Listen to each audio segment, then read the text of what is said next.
সহসায় কমছে না তাপপ্রবাহ, নাকাল জনজীবনের রোগবালাইয়ের হানা।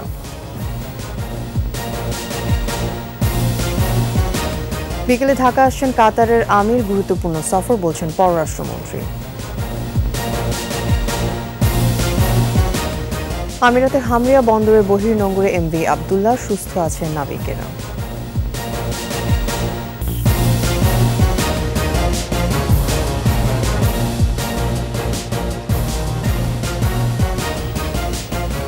শুনছিলেন ফার্স্ট সিকিউরিটি ইসলামী ব্যাংক পিএলসি সংবাদ শিরোনাম। আমন্ত্রণ জানাচ্ছি সকাল 9টার 21 সংবাদে। আপনাদের সাথে থাকছি আমি তাসনিমা ফিফা। দর্শক, 21 টেলিভিশনের সংবাদ একই সাথে সরাসরি দেখতে পাবেন আমাদের ফেসবুক পেজ www.facebook.com/2124 অনলাইনে। সহসায় কমছে না তাপপ্রবাহ, বাড়তে পারে হিট অ্যালার্টের সময়। রাজশাহী, খুলনা ও ঢাকা বিভাগে মাঝারি থেকে তীব্র তাপপ্রবাহ। হাসপাতালগুলোতে বাড়ছে ডায়রিয়া সহ গরমজনিত নানান রোগবালাই। ক্ষয়ক্ষতি হচ্ছে আম সহ বিভিন্ন ফল ফসলের। প্রতিনিধিদের সহায়তা রিপোর্ট মাসুম আলিসা। দেশব্যাপী চলছে অতি তীব্র থেকে মৃদু তাপপ্রবাহ, গরমে অতিষ্ঠ জনজীবন।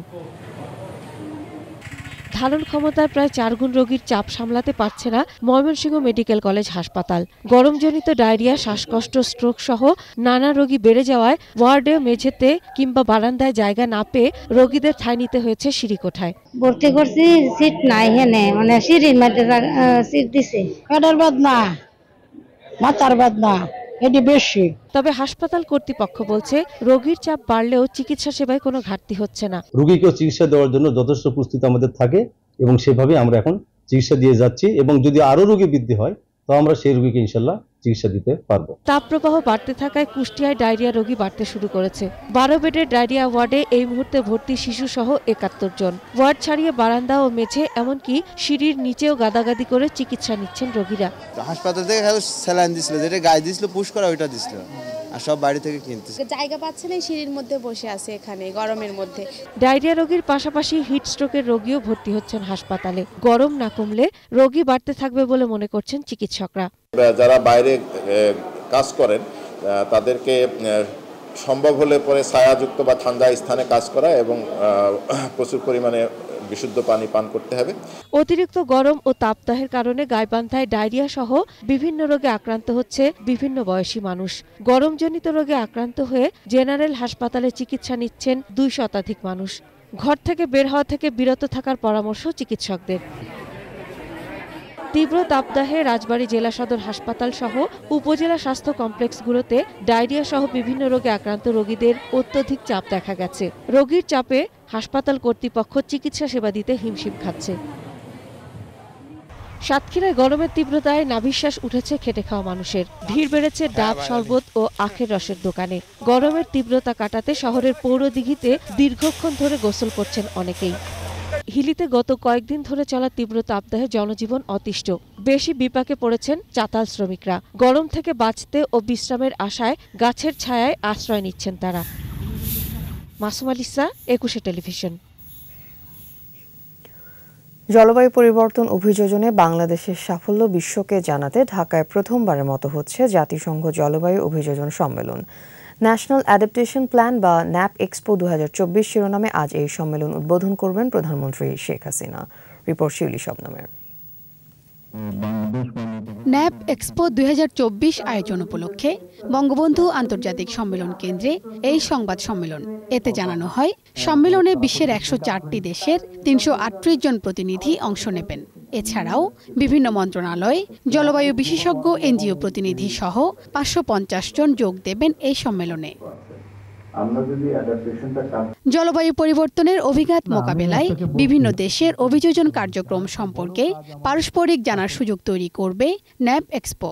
পাশাপাশি অভিযোজন সফলতা ও সক্ষমতা সহ বাংলাদেশের নেতৃত্বেরও নতুন এক যাত্রা শুরু হবে এই আন্তর্জাতিক সম্মেলনের মাধ্যমে। সরকারের সকল উন্নয়ন প্রকল্পের সাথে পরিবেশ সুরক্ষাকে সংযুক্ত করা এবং সেখানে প্রধানত অ্যাডাপ্টেশন লেড গ্রোথকে আমরা বেশি গুরুত্ব দিতে চাই। বাংলাদেশ যেহেতু ভিকটিম এবং ভালনারেবল কান্ট্রি, কাজে আমরা অ্যাডাপ্টেশনের এজেন্ডাকে এগিয়ে নিতে চাই, আমরা সেইখানে ভয়েস রেজ করতে চাই। সরকারের সব উন্নয়ন কার্যক্রমকে জলবায়ু পরিবর্তনের চশমা দিয়ে দেখা হবে উল্লেখ করে পরিবেশ মন্ত্রী জানান, এই সম্মেলনের মাধ্যমে উন্নয়ন সংশ্লিষ্ট সবাইকে এক মঞ্চে নিয়ে আসা হবে। উন্নয়নকে আমরা জলবায়ু পরিবর্তনের চশমা দিয়ে দেখব। আগে আমরা উন্নয়ন নিয়ে ভাবতাম, তারপরে ভাবতাম এটা নানান মাত্রা কিভাবে। এখন কিন্তু আমরা সবকিছু জলবায়ু পরিবর্তনের চশমা দিয়ে আমরা দেখছি, এবং এখানে আমরা সমস্ত যে সকল উন্নয়ন সহযোগী আছে সকলকে আমরা একই মঞ্চে নিয়ে আসছি। জলবায়ু পরিবর্তনের কারণে বিপন্ন দেশগুলোর জন্য জলবায়ু তহবিল থেকে অর্থায়ন নিশ্চিত করতে এই সম্মেলন গুরুত্বপূর্ণ প্ল্যাটফর্ম হিসেবে কাজ করবে। আমরা দেখেন বাংলাদেশ কিন্তু তার নিজের তহবিল থেকে বর্তমান অর্থ বছরে প্রায় 37,000 কোটি টাকা 25টি লাইন মিনিস্ট্রির মাধ্যমে জলবায়ু পরিবর্তনের জন্য কিন্তু আমরা অ্যালোকেট করি। আমার মনে হয় না এখানে অন্যান্য যে দেশগুলো আসবে তারা এই পরিমাণ অর্থ তারা এখানে দিয়েছে, তবে তার চেয়ে আমাদের অনেক বেশি অর্থের প্রয়োজন। 22 থেকে 25 এপ্রিল বঙ্গবন্ধু আন্তর্জাতিক সম্মেলন কেন্দ্রে এই সম্মেলনে দেশের জলবায়ু পরিবর্তনে অভিযোজন সম্পর্কিত তথ্য তুলে ধরতে 23টি স্টল থাকবে। 4 দিনে 34টি সেশনে বিশেষজ্ঞরা আলোচনায় অংশ নেবেন। শিউলি শবনম, 21 টেলিভিশন, ঢাকা। 2 দিনের সফরে বিকেলে ঢাকায় আসছেন কাতারের আমির Sheikh Tamim bin Hamad Al Thani. সফরে 6টি চুক্তি ও 5টি সমঝোতা স্মারক সই হবার কথা রয়েছে। সংবাদ সম্মেলনে জানানো হয়েছে, জ্বালানি নিরাপত্তা বাড়াতে বিশেষ করে বাকিতে তেল কেনার বিষয়ে কথা হবে কাতারের আমিরের সঙ্গে। এছাড়া বন্ধুত্বের নিদর্শন হিসেবে রাজধানীর মিরপুর ইসিবি চত্বর একটি সড়ক ও পার্কের নামকরণ হবে সফররত আমিরের নামে। আরও জানাচ্ছেন মোহাম্মদ নবী। পেট্রোলিয়াম ও প্রাকৃতিক গ্যাস সমৃদ্ধ দেশ কাতার। স্বাধীনতার পর অন্যতম মুসলিম দেশ হিসেবে স্বীকৃতি দানকারী দেশটি মধ্যপ্রাচ্যে বাংলাদেশের প্রধানতম শ্রমবাজার। কম করে হলেও 4 লাখ বাংলাদেশি কর্মরত দেশটিতে। জ্বালানির যোগান, কর্মসংস্থানের সুযোগ সৃষ্টি, ব্যবসা বাণিজ্য, বিমান চলাচল, কৃষি, খাদ্য নিরাপত্তা সহ বিনিয়োগের সম্ভাবনাময় উৎস কাতার। সংবাদ সম্মেলনে জানানো হলো, আমিরের এই সফর বহুবিধ সম্ভাবনার দ্বার উন্মোচন করবে। চুক্তিগুলো হচ্ছে দ্বৈত কর পরিহার ও কর ফাঁকি সংক্রান্ত চুক্তি, আইনগত বিষয়ে সহযোগিতা সংক্রান্ত চুক্তি, সাগর পথে পরিবহন সংক্রান্ত চুক্তি, উভয় দেশের পারস্পরিক বিনিয়োগ উন্নয়ন ও সুরক্ষা সংক্রান্ত চুক্তি, দুদেশের মধ্যকার দণ্ডপ্রাপ্ত ব্যক্তিদের বন্দী সংক্রান্ত চুক্তি, যৌথ ব্যবসা পরিষদ গঠন সংক্রান্ত চুক্তি। বৈশ্বিক প্রেক্ষাপট, রিজার্ভে ডলারের উপস্থিতি বিবেচনায় জ্বালানির উৎস হিসেবে কাতার বেশ সুবিধাজনক। এমনকি সৌদি আরবের মতো এখান থেকেও বাকিতে তেল কেনার পথ উন্মুক্ত হতে পারে। এনার্জি মিক্স সেটি আরো বাড়ানোর ক্ষেত্রে এবং এনার্জি সিকিউরিটি এনশিওর করার ক্ষেত্রে আমি মনে করি এই সফর অত্যন্ত গুরুত্বপূর্ণ ভূমিকা পালন করবে। যেহেতু কেনার ব্যাপারে আলোচনা এবং কিনিও আমরা, সেখানে ডেফার্ড পেমেন্টের বিষয়টি আসতে পারে। এক প্রশ্নের জবাবে পররাষ্ট্রমন্ত্রী জানান, মালয়েশিয়ার শ্রমবাজার নিয়ে চলমান জটিলতার অবসানে কাজ করছে সরকার।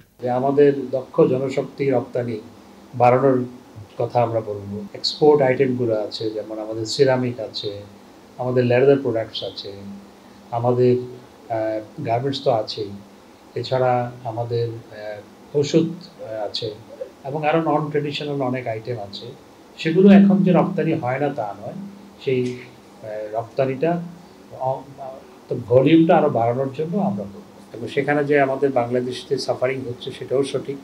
এই বিষয়গুলো আমরা বহুবার তাদের সাথে বিভিন্ন আলোচনায় আমরা তুলে ধরেছি।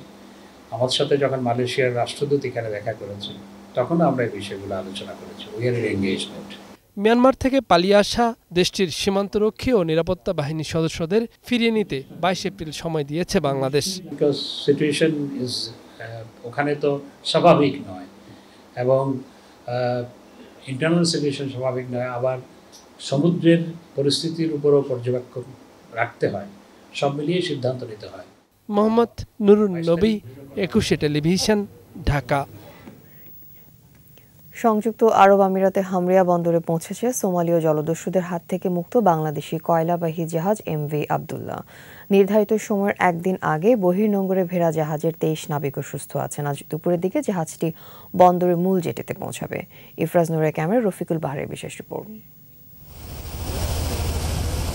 জিম্মি দশার শ্বাসরুদ্ধকর ৩২ দিন। ইউরোপিয়ান ইউনিয়নের নেভাল গার্ডের পাহারায় সমুদ্রপথে আরও ৬ দিন। অবশেষে রোববার বিকেল 4:30টায় নিরাপদ গন্তব্যে পৌঁছাতে সক্ষম হয়েছে বাংলাদেশি পতাকাবাহী জাহাজ MV আবদুল্লাহ। চট্টগ্রামের শিল্প প্রতিষ্ঠান KSRM গ্রুপের জাহাজটি এখন হামিরাহ বন্দরের বহির্নোঙরে পণ্য খালাসের অপেক্ষায়। নাবিকদের স্বাগত জানাতে গত রাতেই দুবাই রওনা হয়েছেন মালিক পক্ষ। চট্টগ্রাম আসবে, কবে আসবে সেই বিষয়টা আমরা আরও পরিষ্কার হতে পারবো কিছুদিন যাওয়ার পর, এবং অ্যাকর্ডিংলি মিডিয়াকে ব্রিফ করা হবে। মোটা অঙ্কের বিমা করা ছিল জাহাজটির। নিজেদের পাওনা নিশ্চিতের পর জাহাজটি পরিত্যক্ত ঘোষণা করে চলে আসার সুযোগ ছিল মালিক পক্ষের, কিন্তু নিজেদের ব্যবসার ভবিষ্যৎ ও নাবিকদের নিরাপত্তা বিবেচনায় সে পথে হাঁটেননি তারা। আমরা একটা পরিবারের মতো কাজ করি, 24টা জাহাজে 1200-1300 নাবিক।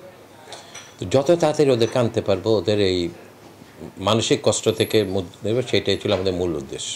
জাহাজে অবস্থান করে চট্টগ্রাম ফিরবেন 21 জন নাবিক, বাকি 2 জন ফিরবেন দুবাই থেকেই। চার্টার জাহাজটির আসার দিনক্ষণ নির্ধারণ করবে দীর্ঘ সময় ভাড়া নেওয়া কোম্পানি। জাহাজে অবস্থান করলে চুক্তি অনুসারে প্রচুর অর্থ উপার্জন করবেন নাবিকরাও। 55,000 মেট্রিক টন জ্বালানি কয়লা নিয়ে গত 12ই মার্চ জলদস্যুদের কবলে পড়ে জাহাজটি। মোজাম্বিক থেকে আরব আমিরাতে যাওয়ার পথে সোমালিয়া উপকূলে অতিক্রমের সময় আলোচিত এই ছিনতাইয়ের ঘটনা ঘটে। রফিকুল বাহার, 21 টেলিভিশন, চট্টগ্রাম। চলতি মাসের প্রথম 19 দিনে 128 কোটি 15 লাখ মার্কিন ডলারের সমপরিমাণ রেমিটেন্স পাঠিয়েছেন প্রবাসীরা, দেশীয় মুদ্রা যা 14,000 কোটি টাকার বেশি। বাংলাদেশ ব্যাংকের হালনাগাদ প্রতিবেদন বলছে এ সময় রাষ্ট্রায়ত্ত ব্যাংকগুলোর মাধ্যমে এসেছে 11 কোটি ডলার, বিশেষায়িত একটি ব্যাংকের মাধ্যমে 7 কোটি 90 লাখ মার্কিন ডলার, বেসরকারি ব্যাংকগুলোর মাধ্যমে এসেছে 108 কোটি 81 লাখ ডলার এবং বিদেশি ব্যাংকগুলোর মাধ্যমে এসেছে 39 লাখ 30 হাজার মার্কিন ডলার। এর আগে মার্চ মাসে দেশের রেমিটেন্স আসে 199 কোটি 68 লাখ ডলার।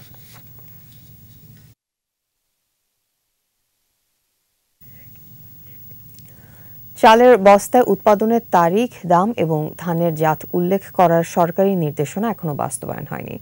আড়ত ও দোকানে আগের মতোই মিলছে চালের বস্তা। এদিকে পাইকারি ও খুচরা পর্যায়ে দাম নির্ধারণ করে দেওয়ার পরামর্শ দিয়েছেন বিক্রেতারা। রিপোর্ট তৌহিদুর রহমানের। চালের বাজার মূল্য সহনশীল ও যৌক্তিক পর্যায়ে রাখতে গেল ফেব্রুয়ারিতে একটি নির্দেশনা জারি করে খাদ্য মন্ত্রণালয়।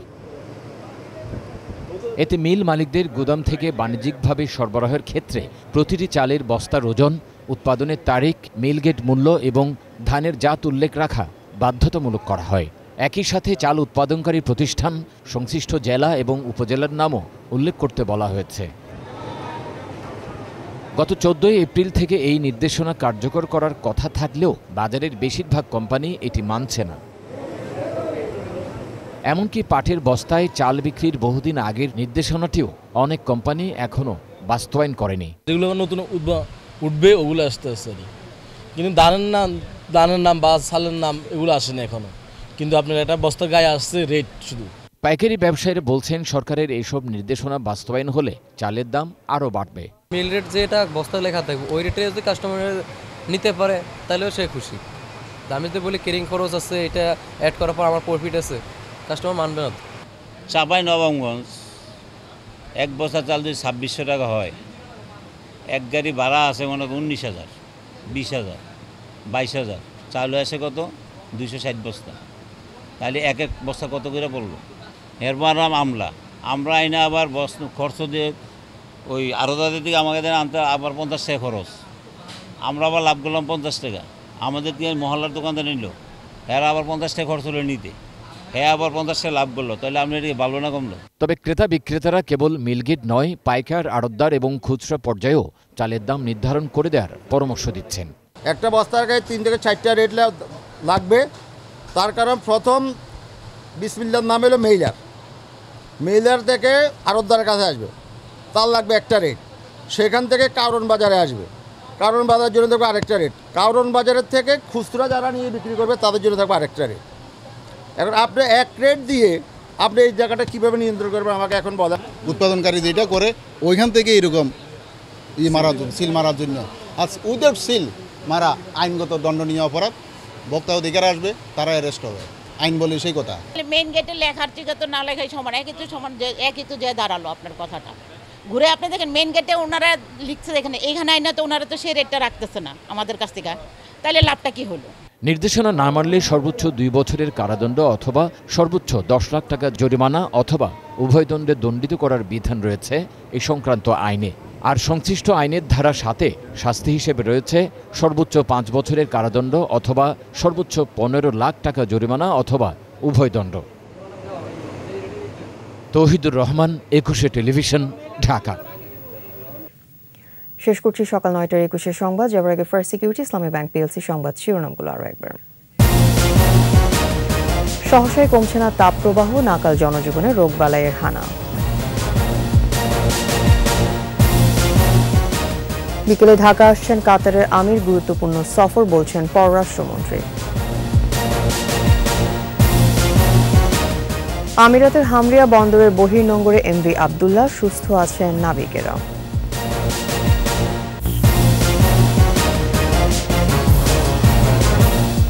সর্বশেষ খবর জানতে ডায়াল করুন 2021 নম্বরে, ভিজিট করুন 21-tv.com এই ওয়েবসাইটে। এছাড়া ফেসবুকে লগ ইন করতে পারেন facebook.com/2124 অনলাইনে। এতক্ষণ সাথে থাকার জন্য ধন্যবাদ। আমাদের পরবর্তী সংবাদ দুপুর 12টায় দেখার আমন্ত্রণ রইল। 21-এর সাথেই থাকুন।